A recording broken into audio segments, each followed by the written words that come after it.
सत्संग से ही हमें जीवन की शांति का जो ये मूल मंत्र मिलेगा और दूसरी जगह से मिलेगा। तो सठ सुधरई सत संगति पाई और पारस परस उधातु सुहाई और बिनु सत्संग विवेक न होई और राम कृपा बिनु सुलभ न सोई। राम कृपा बिनु सुलभ न सोई। तो यदि हमें ये बात सुनने की ये मिल रही है, जीवन की बात सुनने के लिए मिल रही है, हम सत्य की ओर अग्रसर हो, सत्य से परिचय होने के लिए हम आगे बढ़ रहे हैं, तो निश्चित रूप से भगवान की कृपा हम पे हो रही है। हो रही है कि नहीं हो रही? हो रही है, क्योंकि जीवन की जो सबसे बड़ी बात है, देखो पूरा जीवन यदि हमारा हम में ही निकल गया, माने असत्य में ही निकल गया, तो सत्य से हमारा परिचय नहीं हो पाएगा कभी, क्योंकि हम असत्य को पकड़ करके जीवन जी रहे हैं। तो हम ये बहुत बड़ी भूल में ही पूरा जीवन काट देंगे, व्यतीत कर देंगे, और फिर उसका परिणाम क्या आएगा? परिणाम यह आएगा कि जीवन के अंतिम पड़ाव में आते आते हम जीवन में वो शांति का अनुभव नहीं कर पाएंगे, वो तुष्टि हमें प्राप्त नहीं हो पाएगी, जिसके लिए हमें ये प्यारे मानव जीवन मिला। अभी कौन बताएगा? कहाँ समझेंगे ये बात? ये बात यदि खुद से ही समझ में आ जाती तो हम खुद से समझ करके सुखी हो जाते। आज इस पूरी दुनिया में आप विचार करके देखो, ये भौतिक बात की इस दुनिया में एक और सी बन गई। सब लोगों ने समझ रखा है कुछ चंद चीजों है हमारे पास आना है, बस हम सुखी हो जाए। कुछ भोगों की सामग्रियां और उनके पीछे भोगों की सामग्री प्राप्त करने के लिए पैसा। तो लोगों ने समझ लिया कि जितना पैसा जिसके पास होगा उतना ही वो व्यक्ति सुखी होगा।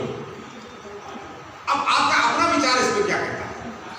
क्या किसी के पास बहुत ज्यादा रुपया पैसा हो जाए, क्या वो सुखी हो जाएगा? क्या उसको जीवन की शांति मिल जाएगी? क्या जीवन का लक्ष्य प्राप्त हो जाएगा? क्या ये आपका अपना अनुभव है, आप इस अनुभव से सीख ले सकते हैं। देखो ये सत्संग जो है ना, आपको वो बात बताना चाहता है जो मानव जीवन के लिए परम आवश्यक, जिसके लिए ये जीवन मिला।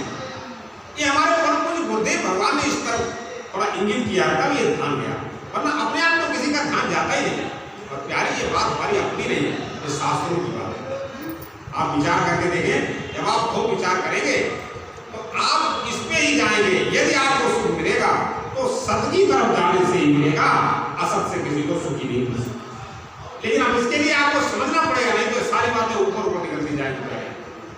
सत्य क्या है और असत क्या है, इस बात को समझने से ही आपके आगे की रास्ता क्लियर होगी, आगे की बात समझ। अब जैसा कि इस विषय में आप सभी जानते भी हैं, पर इसमें बार बार ध्यान दिलाने का तात्पर्य यही है कि ये बात ठीक से समझ।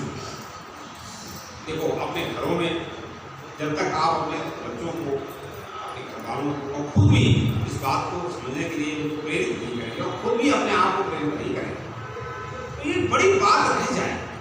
बड़ी बात है, सब कुछ होगा, सारे संसाधन होंगे, पर जीवन में वो शांति नहीं हुआ है। आप अकेले रहकर भी सुखी नहीं हो सकते। आपको भगवान ने दुखी रहने के लिए बनाया क्या? खुद से प्रश्न कर सकते हैं। अच्छा, क्या सूर्य के पास कभी अंधकार जा सकता? ये बात बार बार बताई जा रही है। क्या सूर्य के पास कभी अंधेरा जा सकता? नहीं जा सकता। क्यों नहीं जा सकता?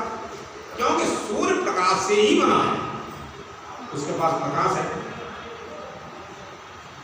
ऐसे ही आप जो है ना, आपके पास कभी दुख जा ही नहीं सकता। क्या है? क्योंकि आप सुख स्वरूप हैं। आप कौन क्या है? सुख स्वरूप हैं। आप सुख स्वरूप क्यों? आप उस परम पिता परमात्मा, जो सुख स्वरूप परम पिता परमात्मा है, उसके आप अंश। कहीं पर भी आपके पास कोई दुखी होने का कारण नहीं। यदि हम दुखी होते हैं उसमें हमारी ही अपनी कोई भूल है, और वो भूल हम समझ नहीं पाए। देखो इतनी बड़ी ये बातें धीरे धीरे समझ में आएगी। असल में ये बात इतनी क्लिष्ट है आज।